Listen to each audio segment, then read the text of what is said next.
Mr. Badrinaran. I'd like to thank you for giving us the opportunity to have an interview with you on our platform and sharing your thoughts with us. So, going ahead, the first question I'd like to ask you is being the principal of MS Engineering College, what is your philosophy of leadership? How would you describe your leadership style, sir?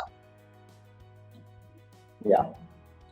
Let me first start with, starting at the college. The college has been started in 2002. Right. And I have been here the principal for the past 6 years. I have an experience of 33 years of teaching, and I'm in this education field only from 1987. So I have a long journey, and I have made, and I've been the principal for the past 13 years. So if you look at now any educational system, any educational institutions, main motto of this education institutions is to transmit the knowledge to the student. That becomes the first priority. Right. And also uplifting their skills. That means imbibing the skills that are required for the industry tomorrow. So that is the basic idea. Now, if you look at the previous methodologies of teaching, what we had in Gurukul system and etc., there the entire learning was different. Now here it is. The students are now more technology friendly. They have got a lot of ways to learn the technology and the learnings by themselves through the internet. It is possible for them because a lot of things are available to them at their fingertips. That is possible. So we cannot dictate terms to them like earlier days, which used to happen with a stick and then we can control them. It's not possible. It is only possible by giving them the information in such a way that, very friendly manner and very cool manner. We have to motivate them and we have to channelize them, energize them. That is very important. So as a leader, I feel that, earlier autocratic styles, dictatorial styles will not work out. It is only the participative and motivational leadership is going to be very useful in such an environment where the students are motivated. So I am more a motivational leader than anything else. So I keep on motivating them to achieve their goals and their dreams, realize their dreams, uplift their skill levels by providing them an opportunity by making them to participate in various activities of building their career. So I support them. So it will be more of a participative and a motivational leadership is what more relevant now than any other kind of leadership. That's what I think. Okay, great, sir, great. So the next question I have for you is, being the principal of MS Engineering College, right? How do you strategize about the key programs and plan for the marketing administration of your school? See, generally our term starts in the month of June. So before that, in the month of January, we start with next year planning. So we have a management, and we have also a governing council which guides us what to do, how to do about your strategic planning part of it. So we plan out all the things in the governing council meeting regarding our infrastructure requirements, fund requirements, what would be our strategies, what would be our next verticals, and how we should go about going for the admission of the students, and syllabus formation, and then curriculum design, development. For all that we start up thinking in the month of January for the month starting from June. So we are being guided by an efficient governing council and also management. So their strategies whatever are there, strategic planning are there, is being taken care. And we at the college with principal, all the HODs, we start strategizing them. That means we convert them into operational goals and what are our operation plans in order to achieve the vision of the management. So we first have it, and we have the budgetary control for all the budgetary allocations, and we do have a budgetary control also. And then we go for market segmentations for admission of the students. So we identify the market, which part of the country, whether the north or the south or the middle. So we have a market segmentation also for planning for admissions of the students. And then we go for advertisement in digital campaigning, digital marketing also. And we see that students have an opportunity to know about our institution through the educational fairs that we conduct, and the exhibitions that we conduct also, and through media. So possibly, the students get an idea about how we can strategize our key programs, whatever the programs that we have, either it is in B, we have B 5 branches, and MTech we have got another 3 branches, and also we have doctoral programs also. So for all these programs, to make the students know about our programs and what are our plans, we formulate in the beginning and see that all are implemented in our way of academic period. Great, sir. So how does the curriculum of MS Engineering College ensure the best practice of the industry? Yeah. See, generally what happens is we belong to VTU, Visvesvaraya Technological University. So in this particular university, we have a board of examiners and board of studies there. So the board of studies formulate the syllabus every 4 years. It used to be earlier practice. Now it has come down to 2 years, where the structure of the syllabus is framed by taking into consideration the inputs from industries. So all the industrial persons are also invited, the stakeholders like the students, parents, alumni, and then professors who are knowledgeable in this area, industrial experts are all drawn, and a syllabus formation takes place. So taking into consideration the contemporary areas that are available, what are the emerging areas, what are the requirements of the industry. Suppose the industry now starts with the boom of artificial intelligence. Okay, then we have the syllabus formulated and the exercises formulated, everything for the students, how it should go as a subject for them. So maybe it's a cyber security. For that, yes, the syllabus formation takes place. We are keeping into mind the requirements of the industry. So automatically, when the requirements of the industry is formulated or considered and the syllabus is framed, the students will be in a position to get that particular skill sets, what are required for the industry. So automatically, they will be placed in the industry and they'll be useful for the industry. So the beginning planning stage itself, we take care of the syllabus formation, that is very important. And most of our staff members are members of the board of studies, and they take care of syllabus formation. Elaborate discussions happen. What should be the subjects, what should be the content, how much depth we should go, and what activities we should do as internships, how many certifications has to go through.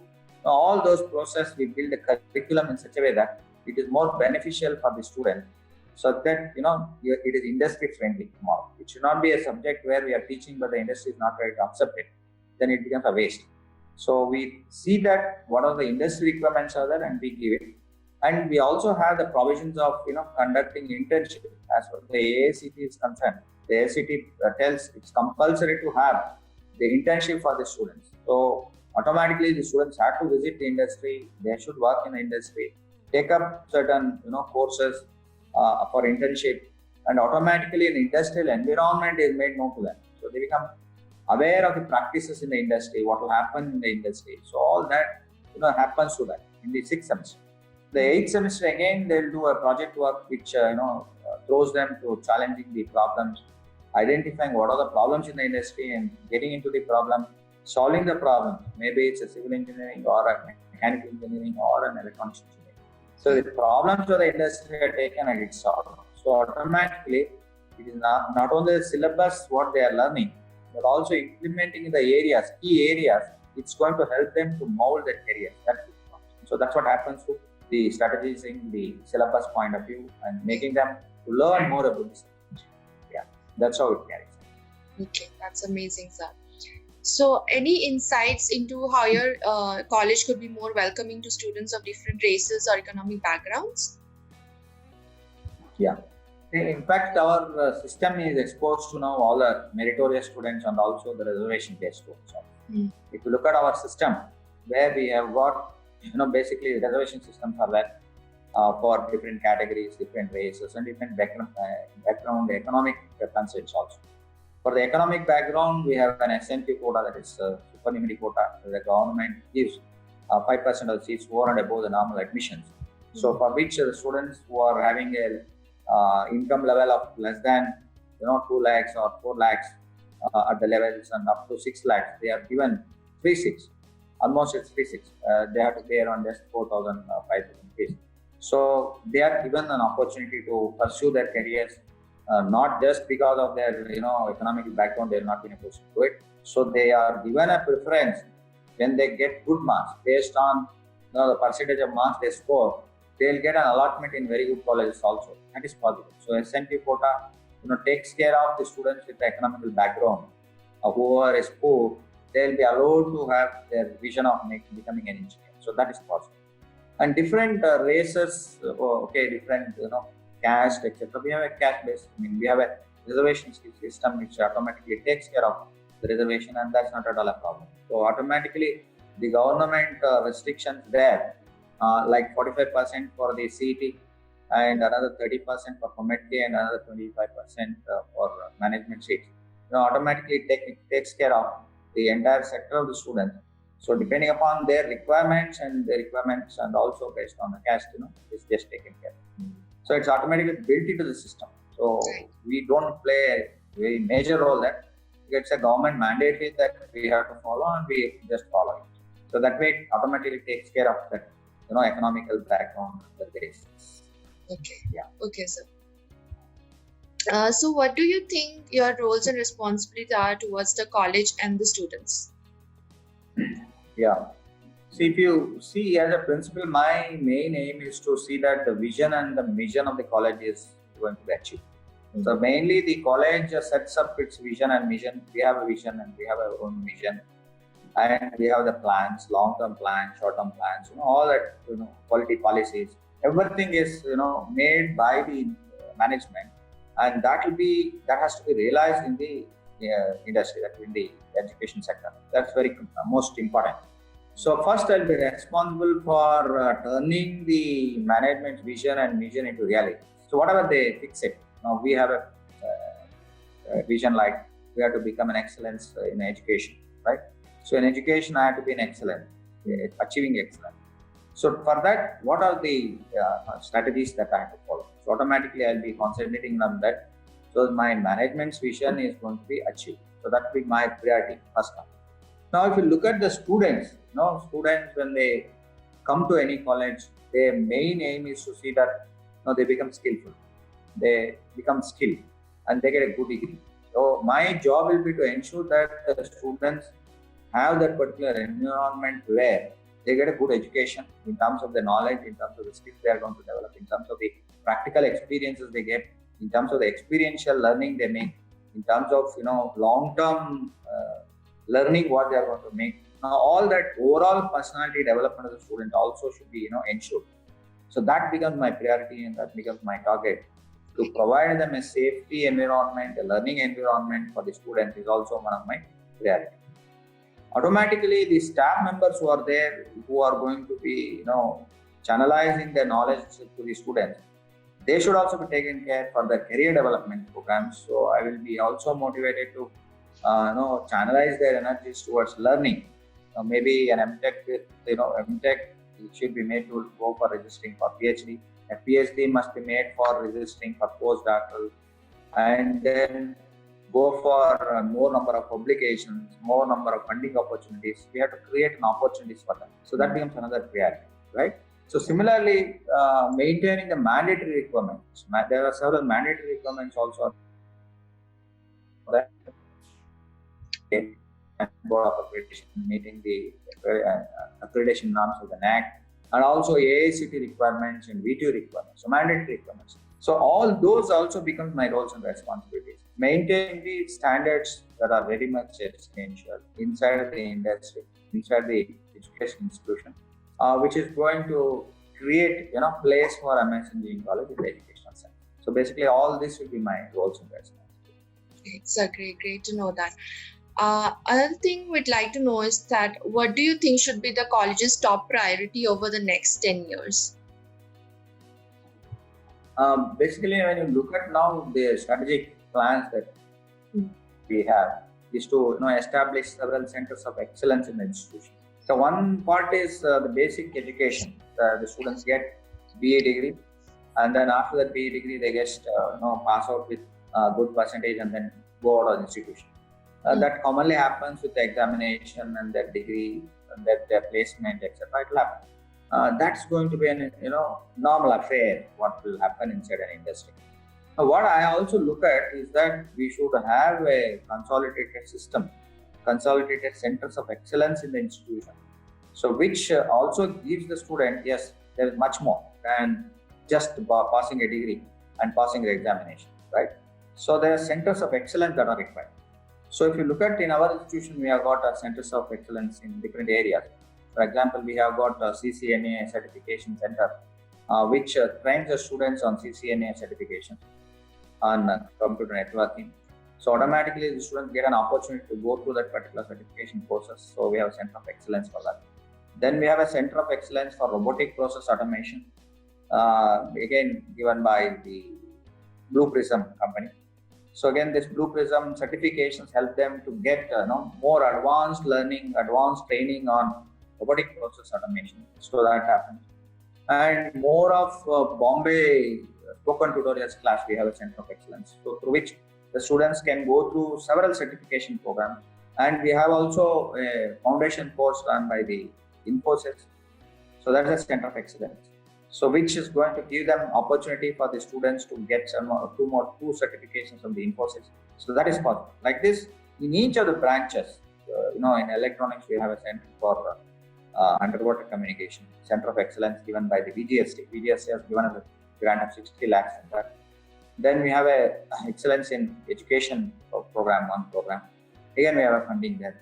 Again, we have a IEDC funding. So through which the students are given an opportunity for doing their project works clearly. So like this, we got several centers of excellence which makes them, understand. So my goal or my aim is to increase this particular number of centers of excellence in competitive areas, which is going to be there now, like artificial intelligence. Now we have also a new branch coming up in our organization, artificial intelligence and machine learning. So for which another, we would like to add a center of excellence in that.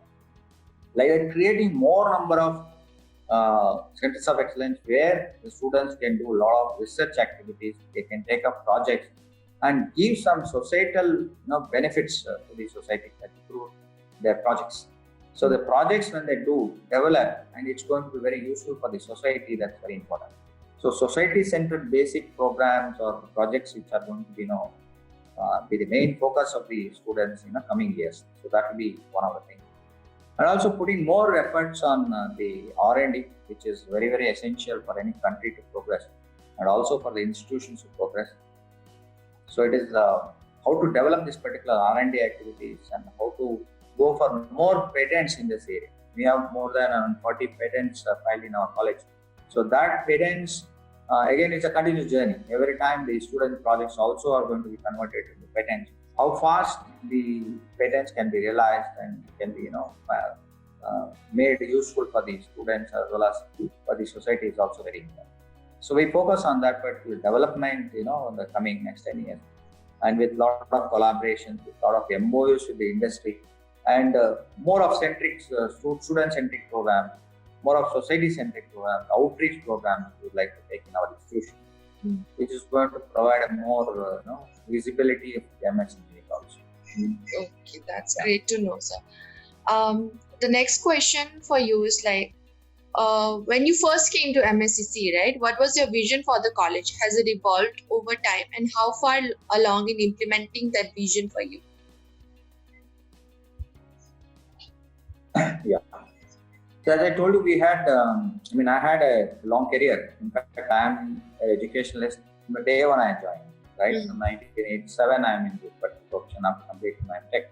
So 87, I'm there. I was with REC Calicut, then I was with Agricultural Engineering, then I was with BIT, Institute of Technology, before MA Technology Engineering and MS Engineering College. So many institutions I have worked, in different portfolios as lecturer, assistant professor, professor, HOD. Then I'm the principal from the last 12, 13 years. I'm the principal. Now, when you look at my journey of what is important is that what are the contributions I make is also going to be very important for me as well as for the institutions. So in the MS Engineering College, when I started my journey here, my first target was to get the institution accredited. So that was my first target, and I did it.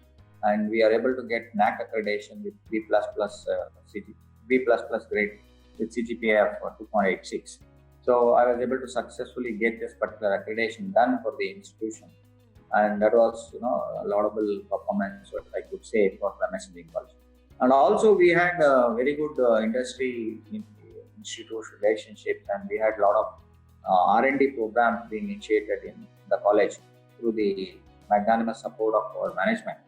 So we were able to get certain projects in the electronics area, like VGST grants for underwater communication, where a lot of importance is there for VGST programs of Government of Karnataka. And also we had a lot of DST programs from AICT funded projects. So like this, we had more funded projects where a lot of activity was involved in developing certain products for the industry, products for the society. Now more of that we worked out, and more of students got benefited from this particular IEDC project of DST. We got another 40 lakhs in that. So for their particular student projects, we are able to support them and then make them incubation centers. We also had around 5 incubation centers here, right? 5 incubatees who are able to establish their own industry, their own business environment they are able to create, and we are able to imbibe that particular entrepreneurship molding in them. So that was possible by us in this particular environment. We are able to do it. And now the students are also very happy, and many of the students have gone abroad also. Most of them are studying in UK, Canada, then Sydney, many places. Adelaide also. One of the girls has recently joined in Adelaide last year.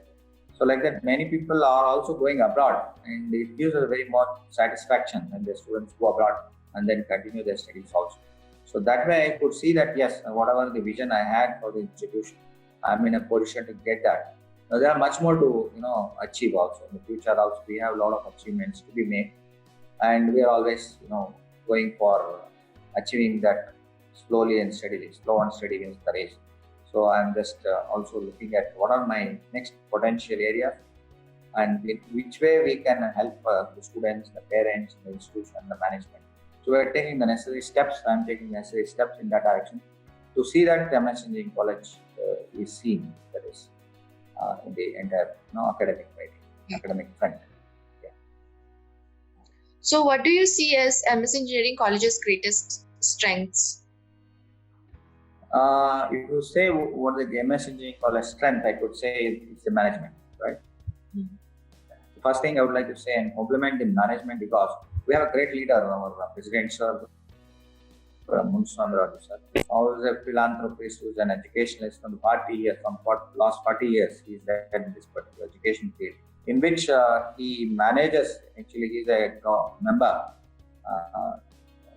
starting member of the MBIT, that's Ambitious Institute of Technology, and also ATRA Institute of Technology. He has nurtured this particular two institutions, and he has also taken up this particular MS Engineering College, Munswami Raju College of Engineering, MS institution stands for.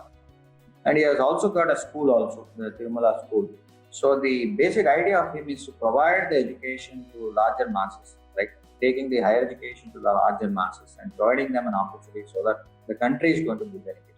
So that is very important. So the support of Sir and the vision of him, to take the education to the masses. In fact, we have a funding also. We have a MS educational fund, MS foundation, which gives the scholarship for the students, meritorious students. So students who are having more than 90% students, 90% marks in the examination, so we give them free of cost the seats also, right? So that is the foundation which is taking place, and they set up certain funds also for it. So that speaks about his contribution to the society, and how there is we have to take care of society also. So that he did, and we do facilitate the students also for their achievements in the examination, and for the rank students completely the fees is subsidized, no fees. So 100% scholarship is given. So this particular thing, attitude of the management is a strength of MS College. That's one. And also we have our secretary sir, who is also very, very dynamic, young leader, I can say. He is knowledgeable about his goals, and he is very dynamic, I can say. So he supports in all other activities, like whatever the problems or the issues are there, automatically he is there. And within no time we are able to solve the particular problems. So that is one of the strength that we have. The support of the management is one strength. The another strength that MS Engineering College got is that the staff strength. I mean, the staff are dedicated. We have the staff members who are having more than 15 years of experience, 10 years of experience. So they are completely dedicated, and they are in the college with a lot of experience and a lot of teaching ability, which makes them, students to learn better. And I could see that the results, if you compare with other colleges and colleges of ours with some subjects, our subjects are well done by the students, and a lot of pass out ratio is also good. So the staff strength, I can say, is one of the good things. And that is another strength that MS Engineering College has got. And also, I told you about the R&D facility. We have an R&D separate. So R&D is going to be a major, driving force, in which Dr. Cyril Prasanna was there. He's there as a team. So his vision of making the students to take up these projects or take up these R&D projects with the students' projects. So that is very important. So how do we integrate particular requirements of the industry and requirements of the academic and their project works combined, and we get the outputs? That is very important. So he drives them in such a way that the students get a benefit of this, and that's another strength we have. The mentoring support that we have in the system, like mentoring means we have for every 15 students or 20 students, we have a separate mentor who takes care of the student, understands what are the problems, like psychological problems or physical problems, any problems. So that particular problems are considered, listened, and we have a discussion. And any financial problem is also there. There are certain agencies who give them loans also. So we provide that particular assistance also for that. We counsel them basically why there is a failure, if there is any failure, or if there is any problem, how it can be solved. So this mentoring activity is one of the strengths of our institution, which provides a good environment for the students to stay. And many of the students tell me that, sir, we would like to come to college and then spend our time here. Very beautiful time, they say, because we have a beautiful acre of 25 acres campus, and which is environmentally friendly, and we have an eco environment. So where it is carbon footprint free. So that environment is there. So most of the students enjoy the mangoes that we grow in our campus, and they enjoy a lot of mangoes in the mango season. Like that, if you look at their strength-wise, we have academic strength, we have the staff strength, we have the R&D strength, and the management strength, and these are the strengths which are making our institution to run the correct directions. Right. So I'd like to end this session with the last question, sir. How do you tend to establish a healthy relation and environment in your institute? Yeah. See, any healthy relationship happens. It is of mutual trust. Trust is important. For the students to have a trust in the faculty, and also the management, and the staff members should have a mutual trust in the management. So it's a major thing is the trust. The trust makes them know, okay, I'm teaching you this subject, means the students will listen to me, because there's a trust. The correct things are happening. The knowledge transmission is they are there to mold the, in the right direction. So this is important. So to create this particular healthy environment, the trust is very important between the different stakeholders. So first thing is to create this particular mutual trust among the various stakeholders is very important, and that I take care. That everybody trust themselves first in their abilities, capabilities, and trust in the others. And mutual trust enables them to have a good communication. Entry-free barrier is not there. So automatically there's a lot of flow of thoughts, flow of ideas, flow of skill. They become more friendly. So that happens to the entire community, and then they start. So that particular healthy environment. So establishing that is important. And also for a healthy environment, people say that a healthy body is required, for a healthy mind is required. So how do you build up the body? Through sports, through providing a environment for them through the sports. We do conduct programs for the students where the annual events take place, and they are promoted. They are encouraged to participate in the VTU events, Okay, they go for retail events, and a lot of activities are there which motivates them in that particular direction. To maintain them healthy, we give them sports facilities. So automatically sports is there, education is there, and their personality development.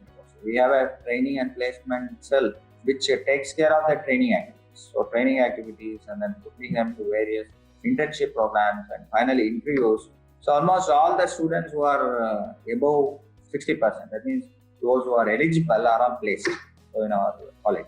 So it becomes a criteria. The moment you get 60%, they are ensured that yes, they are going to be placed. So that is the plus point for us, right? So automatically an healthy environment is there. Yeah, let me get the first class and then I'm eligible for it. The moment you become eligible, you get the support of creating the level, developing yourself, how to prepare for the exam, how to prepare for your test, that is online test, for aptitude test, logical test, and then do group discussions. How it is made now for them, we give sessions for it. So automatically it builds in him a good relationship. He feels that yes, we are there up to the end of his journey and become an engineer. So we are there, and we also maintain a good relationship with alumni. We do conduct an alumni interactions meet every year, and we all sit together and identify what are the memories. We cherish their memories also. So like this, healthy relationship is maintained at different levels, at different points of time. Even by inviting parent-teachers meeting, we have got a parent-teachers meeting where every semester we conduct a parent-teachers meeting. Find out what are the problems or issues they have got, how we can improve ourselves. We get a feedback also. There's a 360-degree feedback system we have got, where we get the feedback from the students, from the staff, from the management, from the stakeholders. So that is going to help them with what are our strategies for an healthy environment, what is required in an institution. So we are in a position to get that particular feedback, and we march towards that, our goals and visions. Yeah. Great, sir. It was an awesome session with you. It was an honor to have listened to your thoughts and your, your leadership style and what you think for the institute going ahead, right? So it was really nice speaking with you.